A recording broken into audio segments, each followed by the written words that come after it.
Well, we're back in the Smyth Helwys Formations Series, and this month we'll be doing a 4-week study on the life of Barnabas. Our text this morning starts with Acts chapter 2. That's Pentecost, and that's the days immediately following Pentecost, and it gives us an example of the early church. When we as moderns look at the early church in Acts chapter 2, often we can feel a sense of guilt or embarrassment about how we don't really live up to that ideal. I guess we might feel the same way about Adam and Eve if we start with Genesis chapter 2. But give it a moment. A little free will, a little human intervention, before long, you'll recognize it. There's a lot to learn about Barnabas' life, and there is much about him that we would want to add to our own lives.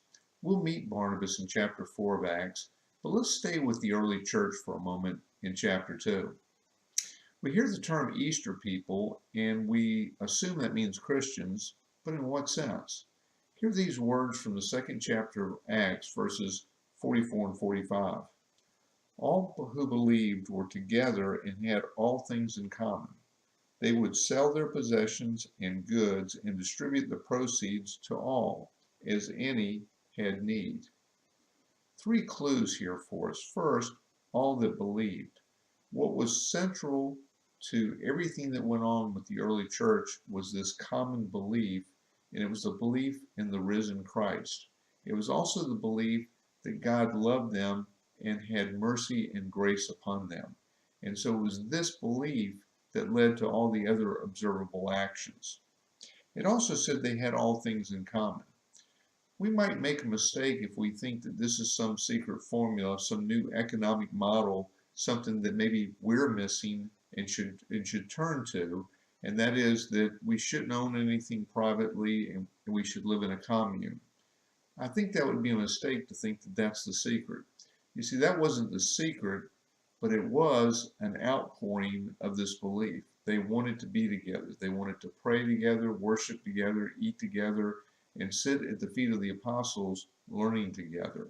They wanted to spend time together, not because it was a requirement or a secret model, but because of this belief they had in this sense of joy.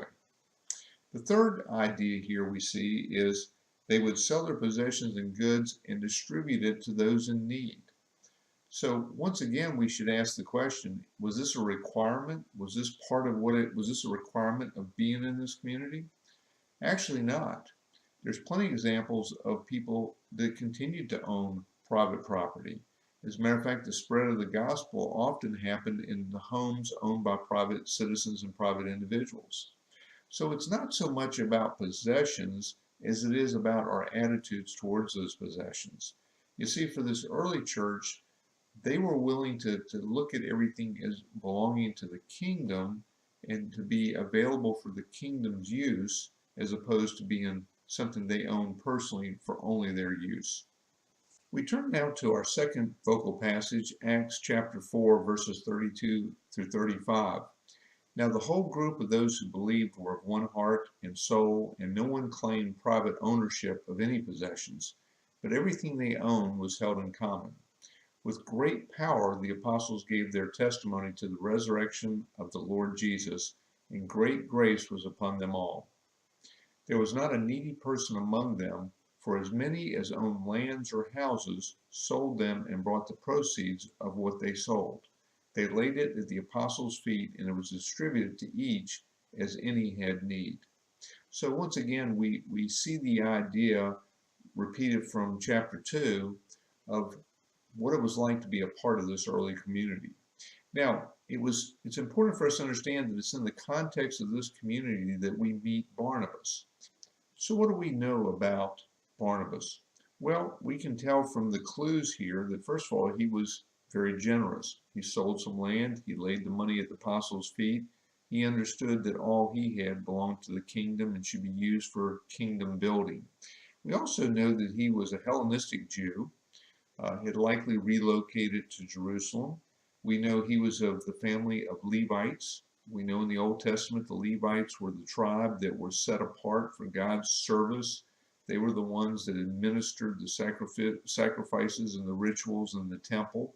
We also know they weren't given their own land, but had to become dependent on the tithing of others for their support.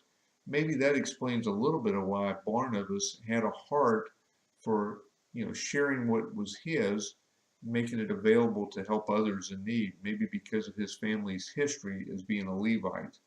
We also know that he'd been given a new name, a faith name.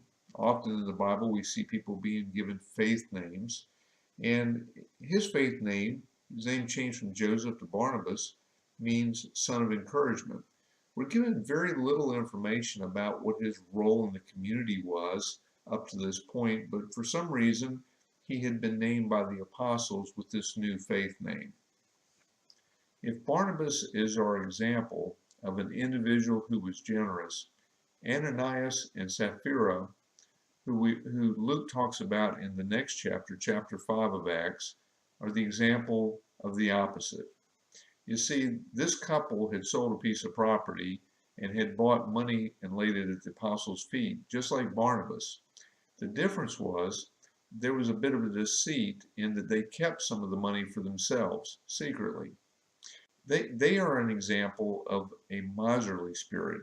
And one of the things that we learn about people who have a miserly spirit is their reason is fear of running out, fear of not having enough. Unfortunately, a miserly spirit never really gets resolved. One is always going to be anxious, and that thirst just never gets quenched. And so that's the problem with being a miser, is that we miss out on the experience and the joy of life. Our central question this week was, how freely do I share with those in need? When we think about the example of Barnabas from this week's lesson, and also the early church, we realize that they were generous in response to what they had been given. Maybe that's the key for us. Maybe we need to think about what we've been given. I'm sure you, like myself, have had examples where people have been incredibly generous to us at some point, beyond what we deserved. Think about how that made us feel. But more importantly, think about how generous God has been to each of us, sending his son to die for us. That's what the early church and Barnabas had going for them, is that they were Easter people. They were people who had experienced the joy of the risen Christ. And it was out of that joy that they were willing to commit all that they had been given to the kingdom as a kingdom possession, willing to share that with anyone in need. Reflect on radical generosity this week and our own attitudes towards that. I hope you'll also be back with us next week when we continue our study of the life of Barnabas. Until then, God bless you and have a great week.